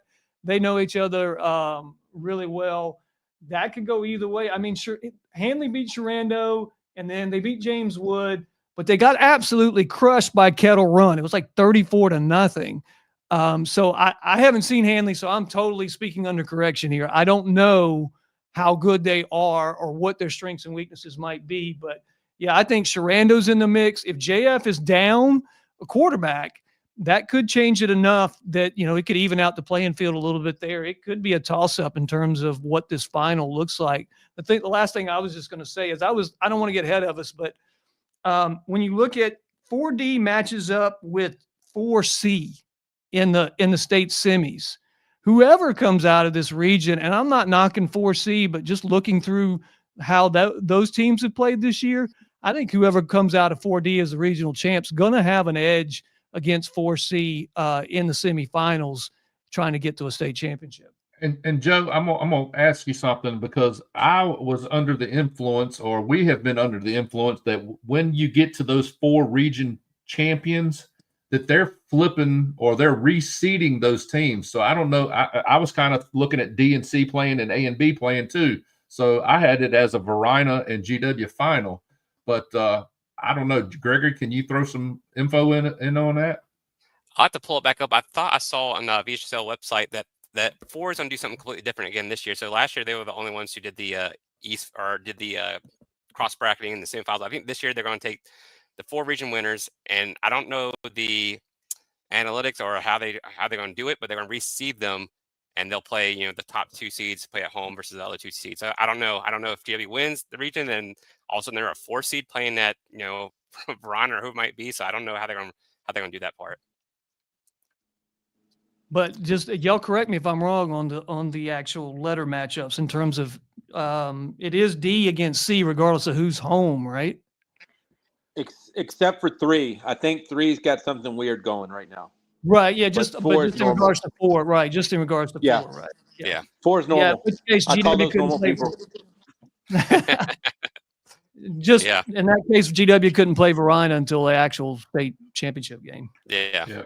And what a semifinal on the other side if it did come down to A and B, with Hampton only losing 1 game all year to Cardinal Gibbons, and then Verina only losing to Grimsley and Maury. So what a heck of a battle that could turn out to be. That's loaded. That's really loaded. I'll give Dinwiddie a call and tell them that you got him out. And I thought about that too, Bob. And I was like, but you know what? I watched this Verina team. Me and Devin went up to Lynchburg last year and watched Verina and Phoebus play. It was real man football for that football game. And I'm just telling you, I just don't see Verina as a number 4 seed. Just absolutely blows my mind. And especially with the 2 losses that they have. Dinwiddie's good. That's all I'll say. Real good. I hope Matt doubles as a Richmond aficionado too, because we have 5C here, and the teams we have is the Roanoke teams here. Patrick Henry at 1, Franklin County at 8, and of course we know about William Fleming, who came on strong at the very end there. They played a great ending of the year. But yeah, you see a lot of Richmond area teams here. So I'm not familiar with Richmond, but of course you hear the name Highland Springs. That's a team to watch out for. Hermitage has always had a good team there. So we talked to Coach Fiddler early in the season, and when they were undefeated, and we kind of asked him about this question, like, you guys are going to be matched up with Richmond area teams. You might be a 1 seed, but do you feel like you're an underdog in your own region as a 1 seed? And it kind of does feel that way. I mean, you're going to play against teams in Richmond who have kids who are going D1, playing the ACC, SEC, whatever it might be. So you might play in some teams who are better than you, but you might rank ahead of them. So this will be an interesting region. So I don't know what that semifinal game was like against Hermitage, maybe. At home there at Patrick Henry. If they do get past that, they get Highland Springs likely. They're in region finals. So lots of good teams there, and 5 seed Patrick Henry to play. Well, when's the last time Patrick Henry was able to host a region final like that as well? But yeah, I think Highland Springs, if anybody's looking at their record, and I always kind of try to do a little background check, they're showing 7-3 and a number 2 seed. But let's look at their 3 losses, and Bob's right on the money with this. One of their losses was to Dinwiddie. The other one was to I think you say Huff. Is that that's out of Raleigh, and then Verino, of course. So that's their 3 losses. I mean, there's nothing to sneeze at that schedule whatsoever. And I talked to Rob of the RVA Sports Network on my podcast a couple weeks ago, and he said Highland Springs has the mentality of we'll go anywhere, we don't care, and that's what their coach said. I mean, when that's coming from the top of, hey, we're not concerned if we don't get the home game. I mean, either that's confidence or gusto. I don't know which one, but I'll take it. And I'll add that we're talking to Leftwich there at William Fleming tomorrow. I mean, what a story they've had this year. I mean, they started off pretty rocky. I think they were like 3-3 or something like that, and finished the year off pretty well. We talked about their opponents. I mean, I think their opponents are like 14 games above 500, so they played a really difficult schedule. I mean, you would love to see Glen Allen maybe get an upset there of Highland Springs, and maybe we get a William Fleming and Patrick Henry Roanoke final there. But again, I don't know. I just feel like these Roanoke teams are fighting uphill, even though they're higher seeds at the 1 and 3. But I feel like they just have a uphill battle against these Richmond teams who play against other teams who have a lot of D1 talent. So it's gonna be interesting to see what this how this region plays out. Yeah, I think Fiddler talked about it on your podcast. Is teams, or I didn't mean to cut off. I think it was Devin. I wasn't looking, but I think it was Cut him Devin. off. So I really don't feel bad. So the thing about it is PH and Fleming, unfortunately, their schedule is not loaded as they want it to be within district and things like that. So they have to go outside. And I'll tell you this, and I don't mean to cut on Salem, but everybody who thought they were scheduling a good game when they got Salem, for the first few games, that was not true. That was not true at all. Bob and Devin, I'm cutting you off too. Sorry. One of the things that I want to point out about Patrick Henry is that, Patrick Henry played a front end loaded calendar season, basically. I mean, I just wonder, and I think Fiddler had a little bit of not necessarily discouragement, but I think he's wondering the same thing. But not playing basically a meaningful game for the last 3 or 4 games of the season, how well does that play in when it comes to the playoff time? And I hope they don't get caught up in something like that where they try to put their foot on the gas at certain times and take it off and what have you. I just hope they don't get caught up in that. That's why I bring up the whole GW Magna Vista thing of who needed that more, because if I'm not mistaken, GW's district schedule is not killer at all. So it's almost, except for Magna Vista. So they almost they both need that game. You know what I'm saying? It's odd sometimes when you have things like that happen. And we've had PH at number 1 pretty much all year in our poll, and the one thing we always harped on is their schedule. And you can only play the games that are on your schedule, but those teams, and like EJ, I think that was the guy's name, EJ Harrison, who commented that the Richmond side, they're battle tested. They play those games. Hermitage, Glen Allen is a team who's has produced a lot of athletes in the past. Who is the 2 seed in that on that side? And see, the Richmond teams and the Beach teams, and even Northern Virginia, nobody needs to travel to play a non-district game because they're all, I could look outside my window and throw a rock and hit a non-district opponent's school. So, the thing that faults, I think, PH and, other teams like JF, Alta Vista, GW, it's not that they don't want to play good people, but good people don't want to play them type of thing. And then you have to, like, JF had to go to Mount Airy this year to play. I mean, it's a situation to where, do I think they want to go to Mount Airy? No. Do I think Heritage wanted to go to West Virginia for the first game? I didn't want to go, but I had to. So, it's a situation to where just because you want to play somebody, if the logistics don't work out and they don't want to play you, then we're all up creek. I did want to share something real quick. So I was looking this up real quick. Just how this is from the VHSL. So this is the state final format. So 1 and 2 will stay A and B versus C and D. 3 will pair with, like you said, D and A. And this is interesting right here. So Class 4 will rank the 4 region champions 1 seed to 4 seed, but it doesn't really give me how they're going to do that. I don't know how they're going to determine, GW, if GW wins, if they're the number 3 seed or a 4 seed or 1 seed or 2 seed. I don't know. I'll have to dig more into that. Like I said here, the 1 and 2 seed will host the state semifinal games. Class 5 will be Region A versus Region C, and so on and so on. So I think 1 and 2, I think you have to do East versus West. I mean, if you're playing all the way in Salem, you would hate to have 2 East teams coming out there and play and maybe not have a good gate. So I understand why they do that. But I don't know. I feel like 4, they're just kind of testing something out and see if it works. We in Florida here, they do the kind of same thing. They have 4 region winners, and I don't know how they do it, but they also do the re-rankings and say, had the best 1-4 team versus the worst 4 team. So it's I don't like it. I don't like it at all. Maybe they're doing the reseeding by current by the rating. I don't know. Yeah.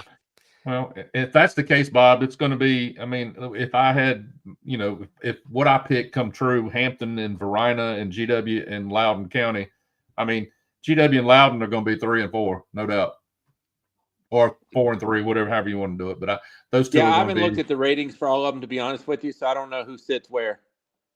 Yeah, I don't know. I think I'm going to say the Beach and Richmond people got to the VHSL on that. I'll just leave it at that. Well, and I think there have been times in Lynchburg before to where, I want to say it was 4A 2 or 3 years ago where it was Richmond against Northern Virginia. So, I mean, if you are truly wanting to keep a Roanoke or a Lynchburg team in Lynchburg to play that 4A final, that is not always true. Yeah, I just want to add something on Patrick Henry. We're kind of talking about strength of schedule, and I think, Gregory, you've said it a couple of times. You only play who's on your schedule. I mean, that's done well in advance, and it is what it is. But I've watched PH on film, and if they're going to beat some of these Richmond schools to claim that region, I think this might be the year that they're capable of doing that. They're strong up front in the trenches. They can throw. They can run. I just think they have a whole package. Like even if they matched up again with William Fleming. Obviously, William Fleming's really talented, gotten hot here late. It would give them fits because they're rivals in addition to that. But I just think PH would have an advantage there as well. But if they're going to win the region and match up well, I think they match up well this year against the Richmond schools. And they might just pull this one out as far as the regional title goes. And, Joe, I'll add to that. Mr. Fiddler, he knows that he's got, in his own words, he's got dudes. And he hasn't had to play his dudes an entire game this year. So, and then the other thing I want to point out to everyone here is that we pretty much gave them bulletin board material last night by dropping them from 1 to 2 in the poll. So that should go a long way in the playoffs with them. I just want to end. I mean, we're getting close to end here. I just want to give whoever wants to come off, what are you looking for these playoffs, whether it's in your own region or if you're looking at a state champion, or what's kind of exciting you most about these playoffs this year? Look, I'm going to say this before anybody else jumps in. I'll let them have the floor, but I just want to say that I look forward to, what did we say, December 21st? Is that D-Day for championship day? I think it's December 12th. December 12th. I'm sorry. 13th. Okay. I look forward to seeing Joe, Bob, Matt, all in, what are we playing at? Liberty Stadium? What do they call that place up there? At Liberty University. Williams Stadium. Okay, at Williams Stadium. I look forward to seeing you guys there. And we'll watch the first game between Magna Vista and Heritage. And then we'll top off the night with some cocoa and hot chocolate and some Subway up in the press box and watch Varina and GW play for the title. Well, you're not gonna make it to Salem and watch Union play whoever they're playing in the state championship, or no? Well, I'll get the score from the Graham game that day too, so don't worry. Oh man, oh gosh. No, I think these playoffs will be fun. I don't see I know Maury has won several state championships. Max did it several years ago. Riverhead's won several in a row as well. I don't see that team this year that's going to overly dominate the field. I think it's going to be a good playoffs. I think the state semifinal games will be pretty good. I think we have a good state championship as well. So I don't see, maybe in 5 or 6A, maybe we'll see that. But as far as 1 through 4, I think there's going to be a pretty good state tournament game. So I'm looking forward to it. Yeah, I want to bring up, I'm a big Billy Mills fan down here in Southwest Virginia. And I keep up with Dinwiddie. And I just want to ask you guys, I think, we mentioned Highland Springs. Highland Springs had a good game against them, and I think it was maybe Thomas Dale had a good game. Was it Thomas Dale? If you guys know, I think it was Thomas Dale had a good game against Dinwiddie. Who do you guys see as the biggest threat to beat Dinwiddie? Well, I know who Big G's going to say. I got to find them. I forgot where we are with them. Oh, I have Marina. Don't I have Marina beating them? Say I can bring up their. I'll take Dinwiddie. Yeah, I got Marina beating Dinwiddie and going on to the final. I just don't think anybody. I just feel like Verana's been slapped in the face once again. I'll say it again, slapped in the face with the number 4 seed. And Devin, you know what I'm talking about. Well, like looking at that region, it's very top heavy. I think you have Dinwiddie 1, Hanover 8, and you have Verona at 4, like you said, and then Louisa. Louisa has that running back. I think he's committed to Michigan. I think Devin might know his name.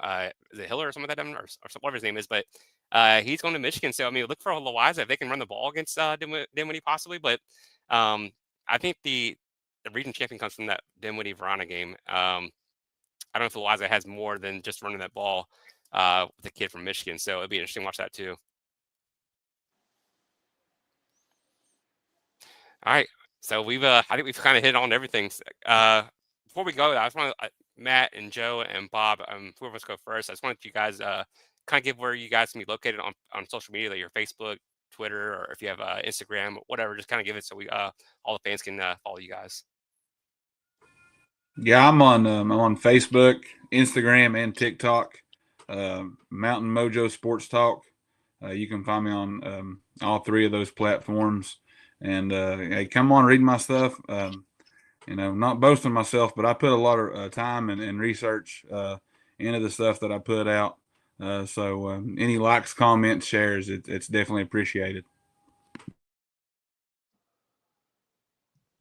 Same thing for me. Of course, you can find us at danriversports.com, which houses like the bulk of our more in-depth stuff. But you can find us on Facebook, Instagram, X. Just look up Dan River Sports. You'll find us in all those places. Pretty much Facebook and X, the Sports Buffet. I go out to Lynchburg events just because I guess I don't have anything else to do sometimes. But or I don't know. People let me in. I don't know what's wrong with them. That's awesome. Go ahead, Greg, I was just going to tell them, sometimes I feel like, everybody feels like they're in a competition with each other, and maybe we are in a certain kind of way. But, the thing is that I respect each and every one of you guys. I mean, everybody's not necessarily doing a job, but doing what they love to do. And listen, I learned something from every one of you, and I appreciate everything that you guys do.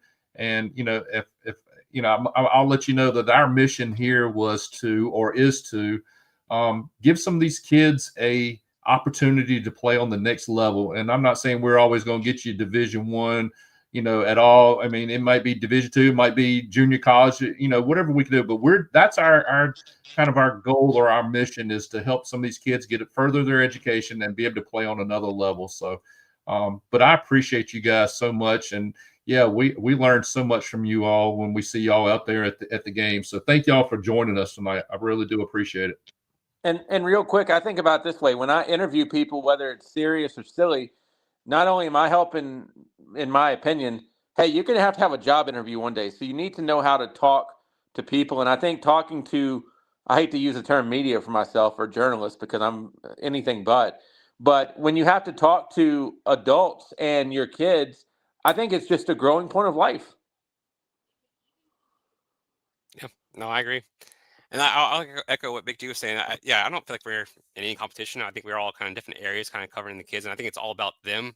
We're all independent media here. We're all probably doing this part-time. Probably all have full-time jobs that we get to make money doing. So it's all about the community and stuff like that we do this for. So it's been a pleasure. And I hope we can do this again. And maybe we could do it for the state tournament or something that we get it back on and discuss state championship games, or at least do it for basketball too. So I'm sure we'll all be back in the basketball mode as soon as this football season's over with too. Gregory, I was going to also mention to Bob that it was funny how things worked out at the ODAC basketball tournament. How we, instead of us just attacking all these people, hey, why don't we make it look like we got a media room full of people asking questions instead of, just one of us going up and asking people. So we worked together, and I really appreciated that, Bob. It was great working with you there. I think when you can tag team people, not only do you get more out of it, but I think the people that are being interviewed appreciate the tag team thing. And I remember seeing Joe at EC Glass and GW Danville basketball last year. It's really different because the coaches and players don't want to say the same thing to 5 different people. And when you have a situation to where you can, I'll use the term tag team people, I think everybody wins. Mm-hmm. I agree.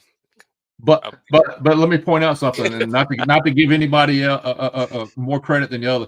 I'm gonna tell you one thing: if anybody's got one of the best post game interviews, y'all need to watch Joe Newell. I'm gonna tell you right now, that dude has got it on. And I mean, I hate to interrupt anybody. I caught myself the last 2 games I've seen him at doing the post game interviews. I caught myself watching him conduct that interview. So Joe, very professional, and it looks great. Just wanted to let you know.